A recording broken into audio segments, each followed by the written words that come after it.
सभी श्रोताओं का रामायण की कथा में हार्दिक स्वागत अभिनंदन। आज की कथा में मारीच और सुबाहु का वध बताया जाएगा। हमारे साथ बने रहें। बढ़ते हैं कहानी की तरफ।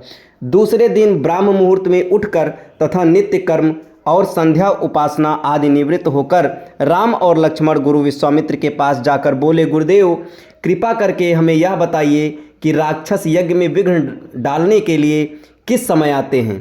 ये हम इसलिए जानना चाहते हैं कि कहीं ऐसा ना हो कि हमारे अनजाने में ही वे आकर उपद्रव मचाने लगें। दशरथ के वीर पुत्रों के इन उत्साह भरे इन वचनों को सुनकर वहां पर उपस्थित समस्त ऋषि मुनि अत्यंत प्रसन्न हुए और बोले, हे रघुकुल भूषण राजकुमारों, यज्ञ की रक्षा के लिए तुमको आज से 6 दिनों तथा रात्रियों तक पूर्ण रूप से सावधान मुद्रा में और सजग रहना होगा। इन 6 दिनों में विश्वामित्र जी मौन होकर यज्ञ करेंगे। इस समय भी वे तुम्हारे किसी भी प्रश्न का उत्तर नहीं देंगे, क्योंकि वे यज्ञ की दीक्षा ले चुके हैं।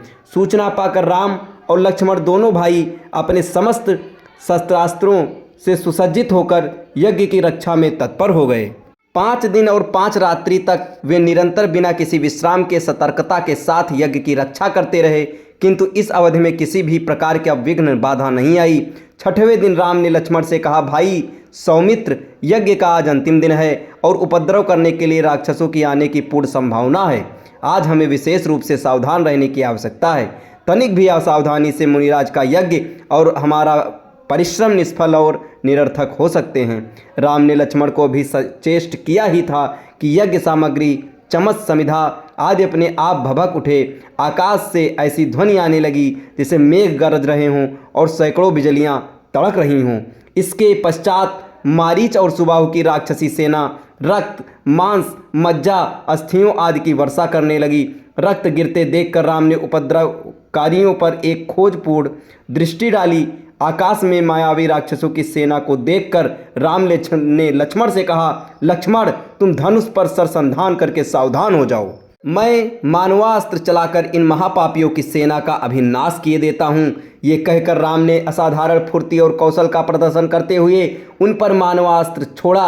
मानवास्त्र आंधी के वेग से जाकर मारीच की छाती में लगा और वह उसके वेग के कारण उड़कर 100 योजन अर्थात 400 कोस दूर समुद्र में जा गिरा। इसके पश्चात राम ने आकाश में आग्नेयास्त्र फेंका, जिससे अग्नि की एक भयंकर ज्वाला प्रस्फुटित हुई और उसने सुबाहु को चारों ओर से आवृत कर दिया। इस अग्नि की ज्वाला ने क्षण भर में उस महापापी को जलाकर भस्म कर दिया। जब उसका जला हुआ शरीर पृथ्वी पर गिरा तो एक बड़े जोर का धमाका हुआ। उसके आघात से अनेक वृक्ष टूटकर भूमि पर गिर पड़े। मारीच और सुबाहु पर आक्रमण समाप्त करके राम ने बचे खुचे राक्षसों का नाश करने के लिए वायव्य नामक अस्त्र छोड़ दिया। उस अस्त्र के प्रहार से राक्षसों की विशाल सेना के वीर मर मर कर ओलों की भांति भूमि पर गिरने लगे। इस प्रकार थोड़े ही समय में संपूर्ण राक्षसी सेना का नाश हो गया।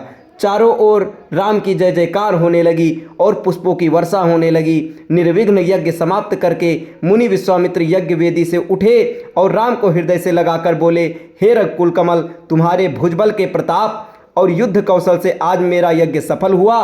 उपद्रवी राक्षसों का विनाश करके तुमने वास्तव में आज सिद्धाश्रम को कृतार्थ कर दिया। अब इसके आगे की कथा आपको अगले वीडियो में बताई जाएगी। तब तक हमारे साथ बने रहें। धन्यवाद। जय श्री राम।